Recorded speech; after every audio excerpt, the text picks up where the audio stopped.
Tuhan, terima kasih. Kalau pujian penyembahan ini benar-benar harum di hadapan Tuhan. Sungguh kami bersyukur Tuhan, karena Engkau sangat baik. Engkau menyertai memberkati kami sepanjang hidup kami. Sampai hari ini kami tidak kurang suatu apapun. Bahkan kami hari ini merasakan sukacita surga yang luar biasa Tuhan. Terima kasih ya Tuhan. Terima kasih ya Bapa.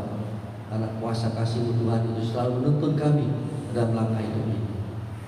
Kalau sebentar Tuhan kami mau mendengarkan kebenaran daripada firman, biarlah firman ini Tuhan Yesus tertanam dalam hati kami yang sungguh, supaya kami benar-benar menjadi pelaku-pelaku firman Tuhan. Terima kasih ya Tuhan, karena di dalam kasih anugerah-Mu saja Tuhan kami berharap. Biarlah Kau mengurapi hamba-Mu ini Tuhan Yesus untuk menyampaikan kesederhanaan daripada firman-Mu Tuhan, supaya dapat dimengerti Tuhan. Terima kasih Tuhan Yesus, di dalam nama Tuhan kan kasih anugerah-Mu yang siap diberkati dalam firman Tuhan. Sama-sama katakan Shalom. Puji Tuhan, kalau pagi hari ini kita masih diberi kesempatan Tuhan untuk kita boleh belajar untuk mendengarkan firman yang Tuhan nyatakan ini. Saya satu minggu kemarin sangat terusik dengan firman Tuhan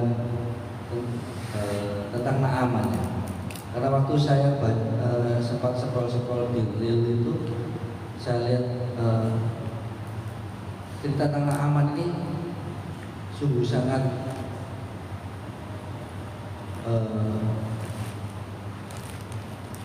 baik untuk kita ini boleh dimengerti lebih dalam.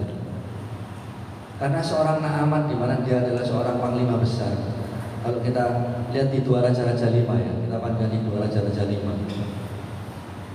Dia adalah seorang panglima yang besar, panglima dipercaya oleh Tuhan, karena dia adalah orang yang begitu hebat, begitu dahsyat di dalam memimpin sebuah peperangan, sebuah negara. Di situ dia diberikan sangat disayangi, karena dia sudah menjadi orang yang sangat dipercaya oleh Tuhan. Tuhannya itu sangat sayang kepada dia. Jadi kalau biasanya orang yang punya kelebihan, punya kekuasaan, punya kemampuan, kepintaran, kepandaian, dan disayang, biasanya kita ini overlapping ya, overlapping. Jadi kita kadang menjadi sombong, kita kadang menjadi dibilang lupa daratan, orang bilang ya. Karena kadang kita ini tidak mampu untuk membawa diri kita di dalam berkat Tuhan yang begitu besar. Makanya di setiap kita Tuhan tahu kemampuan kita untuk kita ini nyonggo berkat istilahnya ya. Jadi kita belajar daripada seorang Naaman yang begitu besarnya dia punya jabatan, besarnya dia punya pengaruh di negeri, sehingga dia sangat disayang oleh Tuhannya. Dia harus meletakkan setiap apa yang dia miliki itu untuk apa? Untuk kehidupan yang dia nyatakan saat ini. Meskipun dia seorang yang gagah perkasa, seorang perwira besar, tapi dia mengalami penyakit kusta. Kalau kita lihat sini, penyakit kusta kita tahu pada saat zaman itu adalah penyakit yang menjijikkan ya. Semua orang akan pernah mau mendekat dengan orang kusta ya. Karena dianggap itu penyakit kutukan ya. Betapa berat beban hidup seorang Naaman, orang yang begitu dahsyat yang dipakai Tuhan, tapi dia harus menderita, mengalami suatu penyakit yang harus dia terima, yaitu penyakit kusta. Mungkin kalau penyakit pilek enteng ya, penyakit kecil, penyakit apa. Tapi pada saat itu penyakit kusta, di mana penyakit yang sangat menjijikkan padanya. Jadi dia harus menanggung beban itu. Itu beban pertama yang dia terima misalnya. Tapi dia percaya bahwa suatu ketika di situ dia adalah suatu pemulihan. Makanya kita ikuti cerita dia. Yang kedua, ayat yang kedua, orang Aram pernah keluar bergerombol membawa seorang anak perempuan dari negeri Israel. Dia menjadi pelayan pada istri Naaman. Nah, dikatakan dia ketika berkatalah gadis itu kepada hambanya, sekiranya tuanku menghadap nabi yang di Samaria itu, maka tentulah nabi itu akan menyembuhkan dia dari penyakit. Yang ngomong ini seorang tawanan. Kalau dibilang seorang anak perempuan dari negeri Israel. Kalau kita gambarkan berarti kan anak kecil ya, anak perempuan ya, masih anak-anak. Dan dia ini tawanan. Terus gimana seorang Naaman ini harus percaya dengan omongannya anak kecil yang seorang tawanan ini. Dia pelayan daripada istri Naaman. Naaman harus percaya sama bukan cilik ya, yang mungkin kehidupannya itu orang nilai tidak ada artinya. Orang kecil, Naaman harus percaya kepada orang anak kecil itu, tahu, untuk dia pergi ke seorang nabi yang ada di Israel. Itu yang kedua, Naaman itu harus meletakkan segala kehebatannya di sopo aku, ya kan? Seringkali kita melihat ini dua poin ini sudah menunjukkan bahwa kerendahan hati seseorang itu diperlukan oleh kerendahan hati. Berapapun hebatnya kita, berapa besarnya kekuasaan kita, berapa banyak uang yang kita miliki, ya kan? Di saat kita ini memerlukan untuk diri kita, Naaman perlu sesuatu untuk kesembuhan sakit kustanya, dia harus meletakkan segala kehebatan pada itu untuk mempercayai kepada seorang anak kecil ini. Jadi anak ini dilarang di ayat 4, lalu pergilah Naaman memberitahukan kepada tuannya, beginilah dikatakan oleh gadis yang dari. Jadi anak kecil menceritakan tentang kehebatannya Nabi kepada Naaman pada saat itu. Naaman menceritakan itu kepada tuannya. Jadi karena kedekatannya Naaman dengan bosnya, dia menceritakan semuanya. Lah sebaliknya, karena bos ini terlalu sayang kepada Naaman, bos ini sangat percaya, dia memfasilitasi semua yang diperlukan Naaman pada saat itu, untuk si penting anak buah ini sembuh, waras. Ya. Betapa hebatnya bos ini. Naaman punya bos yang begitu dahsyat, begitu hebat, yang memperhatikan betapa kepentingan anak buahnya ini untuk mendapat suatu kesembuhan, mujizat kesembuhan. Jadi Naaman belajar untuk apa? Mempercayakan segala sesuatu yang tidak mungkin, ya, menurut Naaman. Karena apa? Dia harus percaya kepada seorang anak kecil, pelayan. Jadi seringkali kita ini juga dalam kehidupan kita ini mengalami seperti itu kan, Bapak. Kita harus percaya kepada seseorang yang mungkin bukan level kita, ya kan? Ya, saya percaya mungkin di sini nggak ada, ya. Karena kita percaya sebagai anak Tuhan yang benar, kita itu hidup bukan karena kekuatan dan kesombongan kita. Tapi di luar situ banyak, seringkali kita lihat kalau misalnya di media banyak orang-orang begitu arogan, di restoran tidak dilayani dengan baik, dia udah marah-marah, ya kan? Di dalam kantor mendapat jabatan yang agak lumayan, begitu kita ada tim kita yang di bawah ini melakukan kesalahan, dia marah-marah arogan, supaya dilihat oleh pimpinannya, oh ini pimpinannya tegas atau gimana. Tapi tujuannya sekali lagi hanya untuk menindas. Tapi kita belajar pagi ini pada seorang Naaman yang begitu hebat. Dia harus percaya kepada sesuatu yang bukan levelnya. Singkat cerita, Naaman berangkat ke negeri itu, diberikan fasilitas oleh bosnya untuk disampaikan kepada raja pada saat di raja itu Israel itu.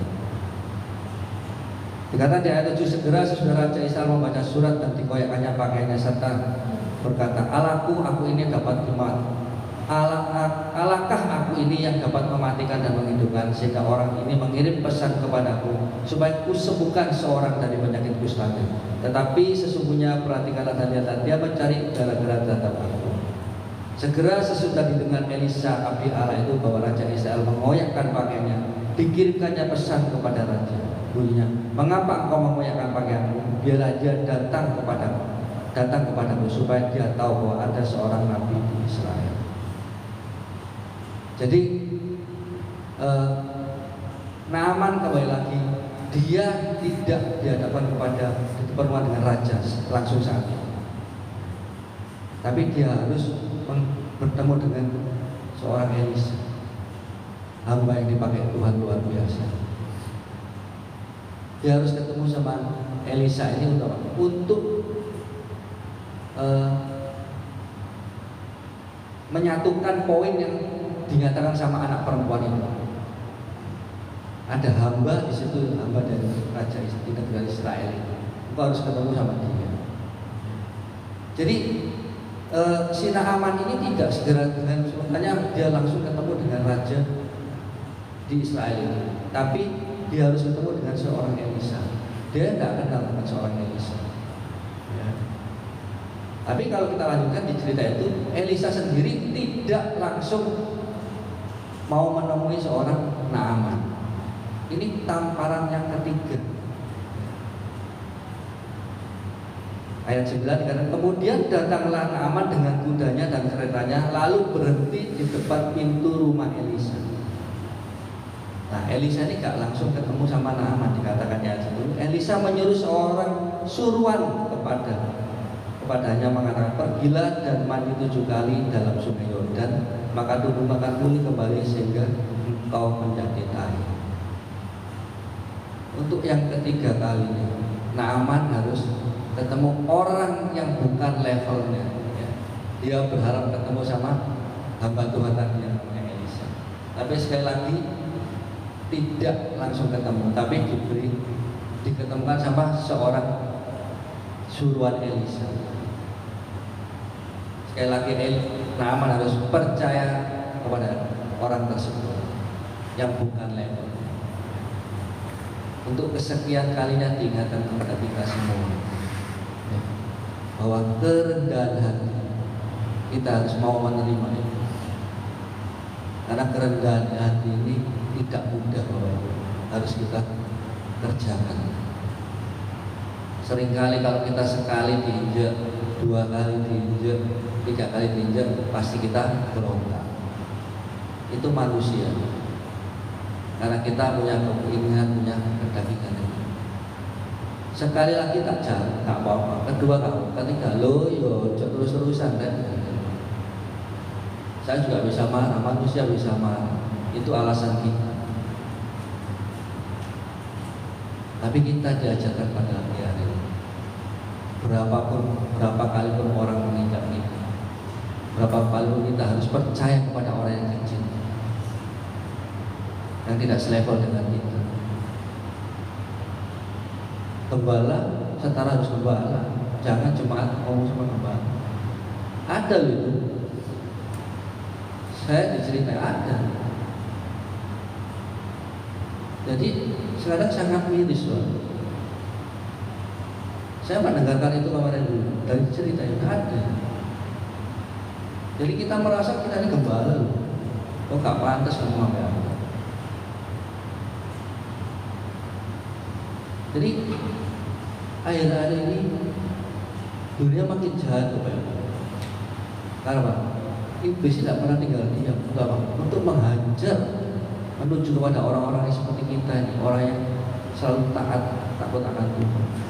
Tapi kalau kita lengah, kalau kita nggak kuat menahan itu semua, Tuhan sanggup memberkati kita dengan cara yang sangat mudah. Tapi kadang kita lupa, sekali lagi kita lupa bahwa semuanya itu cuma untuk membuat kita itu bisa jatuh. Jadi kerendahan hati yang kita punya dalam kehidupan kita harus kita tingkatkan kerendahan hati. Mungkin dengan pasangan kita. Seringkali kan kita ini dengan pasangan itu minta saran. Ini seringkali terjadi. Istri minta saran kepada suami, dikasih saran, lu gak iso, gak cocok, gak sesuai kamu. Kamu kan minta saran, orang minta saran, minta pendapatnya kan diterima. Ya. Tapi selalu di situ terjadi perselisihan. Ini banyak terjadi perselisihan. Tapi akhirnya apa? Kalau tidak mau ya sudah, gak usah ngomong ambil aku, gak usah takon ambil aku. Ya kan? Akhirnya jadi apa? Pertengkaran. Ya kan? Karena tidak ada kerendahan hati dalam setiap pribadi kita. Itu hal yang kecil. Seringkali saya dengar itu, baik di dalam teman-teman di FA, teman-teman di di dunia luar, di dalam pekerjaan, itu seringkali saya dengar seperti itu. Jadi kita dituntut seberapapun kita orang, seberapapun besar kita ini dalam arti kehidupan kita, mau itu menjadi suami yang baik, pimpinan yang baik, gembala yang baik, hendaknya kita ini memegang kerendahan hati. Jadi banyak dari teman-teman kita, jujur, saya ini banyak mendengar beberapa teman-teman kita di daerah ini malah banyak yang disorot sama jemaat-jemaat. Saya cuma mendengar cerita dan masa sih? Iya kan? Saya cuma bisa berkata seperti itu. Saya tidak menambah, tidak mengurangi. Kita bisa supaya naik menang. Banyak yang disorot. Jadi kita belajar, kita gimana kita menjadi seorang hamba Tuhan yang dipakai seperti Naaman. Ya. Dan yang untuk kesekian kalinya, ya, Naaman harus melakukan. Tetapi pergilah Naaman dengan gusar sambil berkata, aku sangka bahwa setidak-tidaknya dia datang keluar dan berdiri memanggil nama Tuhan Allahnya, lalu menggerak-gerakkan tangannya ke atas tempat penyakit ini dan dengan demikian menyembuhkan penyakit kustaku. Dia berharap hamba Tuhan ini berdoa di depan dia, ya, mengurapi dia supaya penyakitnya itu sembuh. Tapi ternyata tidak kan? Dia harus cuma dihadapkan pada seorang pesuruhnya aja. Tapi disuruh pergi ke sungai Yordan. Di mana sungai Yordan itu kalau dikatakan ada sungai yang sangat kotor, ya kan? Dia harus cemplung di sana 7 kali. Terus Naaman bilang, loh, apa enggak boleh sungai Abana dan sungai Parpat karena di situ di ayat 12. Bukankah di situ jauh lebih baik sungai? Saya lihat di fotonya sungai Parpat dan apa nih, sungainya bersih, airnya jernih. Ya, saya searching di Google. Jadi, apa pada di situ kan jauh lebih baik? Itu kan sungai yang diinginkan oleh seorang Naaman. Bukankah kita juga sering supaya keinginan kita itu terlaksana, ya? Aku pengen di sini, apa kan di sini sih sesuai dengan keinginan dan kemauan. Tapi Tuhan nyatakan tidak. Kamu harus ke sini, ke tempat yang gersang, ke tempat yang tidak enak menurut kamu. Di mana kau diutus, disitulah kita ini harus melayani. Kadang-kadang kita milih-milih, oh gak enak, pelayan dari sana gak enak. Boleh cilik, gak tidak emangan, gak dikasih apa. Ya. Banyak daripada kita ini tidak bisa melihat bahwa segala sesuatu yang kita harus lakukan itu untuk tanggung jawab yang besar. Kita masih milih-milih. Kenapa? Keinginan daging kita, kemauan kita. Untuk kesekian kali Naaman harus apa? Meletakkan segala apa yang dia mau. Dia harus apa? Ya sudah, harus kepingin sembuh, mau tidak mau dia kan masuk ke situ. Ya. Karena pegawainya dikatakan di ayat 13, sudahlah Pak, 10 tahun lah Pak. Apa sukari sih kalau kamu tinggal nyemplung tuh. Singkat cerita sampai daripada cerita ini, Naaman disembuhkan, kulitnya lahir kembali seperti seorang bayi. Dia 7 kali masuk di dalam sungai Yordan, sungai yang sangat kotor. Bukankah Tuhan itu datang untuk hanya menembus orang-orang yang berdosa, orang-orang yang kotor seperti kita? Karena dialah satu-satunya Tuhan yang tahu hati seorang pribadi kita. Manusia itu kadang terlalu jahat, Bapak Ibu.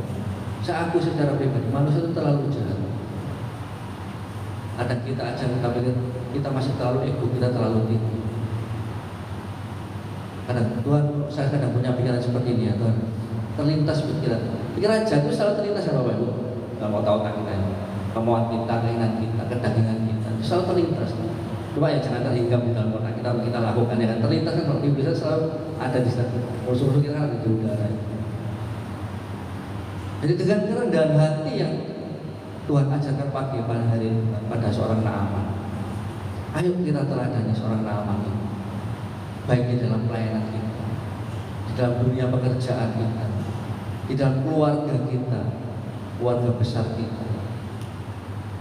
Kadang kita dengan saudara satu, dengan saudara kedua, saudara ketiga, ada yang nggak cocok karena satu merasa lebih kaya. Saya kemarin juga ketemu sama satu keluarga besar. Jadi saya ada di tengah-tengah mereka. Yang satu nggak cocok karena apa? Ya tadi karena apa? Faktor keuangan yang membuat mereka menjadi tidak akur di dalam persaudaraan. Tidak ada kerendahan hati. Pagi hari ini kita belajar pada seorang Naaman untuk kita terus merendahkan hati kita. Apapun yang terjadi dalam kehidupan kita, tekanan di dalam pekerjaan, tekanan dalam rumah tangga, tekanan di dalam sekitar kita, kita tidak boleh melawan dengan segala kekuatan yang kita miliki. Percayakan itu semua kepada Dia, Allah yang penuh kuasa, yang sanggup melakukan segalanya. Supaya Pak, kita ini sudah dipilih, kita yang sudah hidup sudah sekian jalan ini, supaya Pak, supaya hidup kita sesuai dengan rancangan Tuhan dalam kesempurnaan seperti ini. Kita sudah menjadi hamba Tuhan, pelayan Tuhan yang benar. Jangan kita mengotori dengan segala hal yang tidak benar, dengan tidak rendahnya hati kita di hadapan Dia. Karena kita seringkali kita merasa diri kita paling kuat, paling mampu untuk kita melakukan semuanya. Ayo pagi hari ini kita belajar daripada seorang Naaman, supaya kemuliaan nama Tuhan dinyatakan dalam setiap kehidupan kita, baik dalam sektor yang paling bawah, di keluarga maupun di teman-teman yang lain. Karena kita percaya ada kuasa dan mujizat Tuhan, itu ada karya Tuhan yang nyata untuk Tuhan nyatakan dalam setiap itu pribadi-pribadi di depan.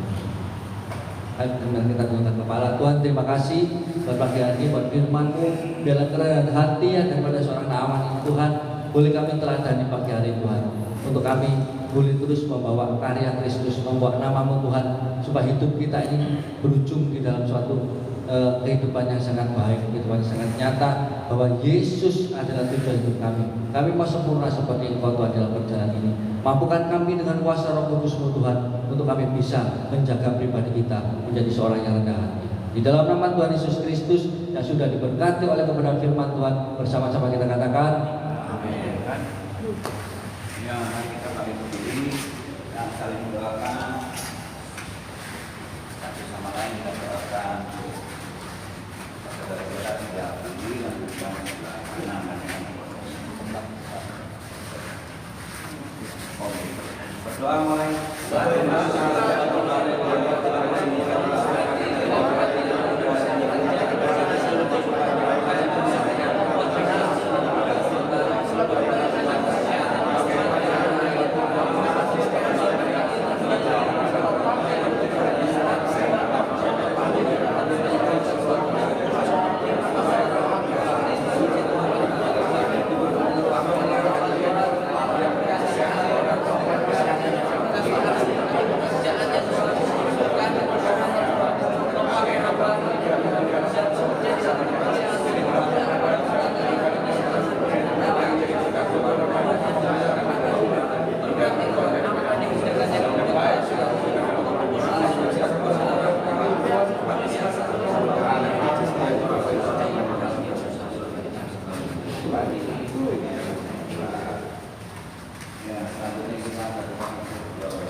Terima kasih Bapak buat pagi hari ini kami boleh rasakan lawatan-Mu, kami boleh rasakan jamahan-Mu Bapak.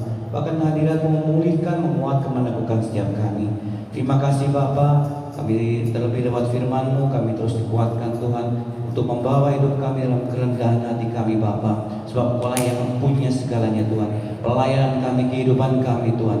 Apapun yang kami peroleh Tuhan, semuanya hanya untuk milik-Mu ya Bapak.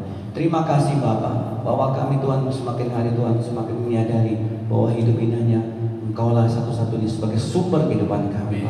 Terima kasih Bapak, berkati hamba-Mu Pak Adi Sanaja dalam kehidupannya Tuhan, pakai lebih lagi Tuhan dalam pelayanannya, dalam pekerjaan saat ini Tuhan. Kami percaya Tuhan apapun yang dia butuhkan Kau berikan selalu yang terbaik. Bahkan jalan-jalan-Mu selalu nyata buat kehidupan hamba-Mu ini Bapak.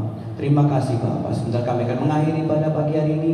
Kami kembali beraktivitas kami masing-masing. Kami percaya pernyataan-Mu nyata buat kami. Mari kita angkat tangan kita terima berkat dari Tuhan. Terimalah berkat kasih karunia, kemurahan, kebaikan Tuhan. Mulai pagi hari ini sampai kedatangan Tuhan Yesus yang kedua kalinya, bahkan sampai selama-lamanya. Semua yang percaya bagian dikatakan amin. Kita akan diberkati dalam nama Yesus. Yes.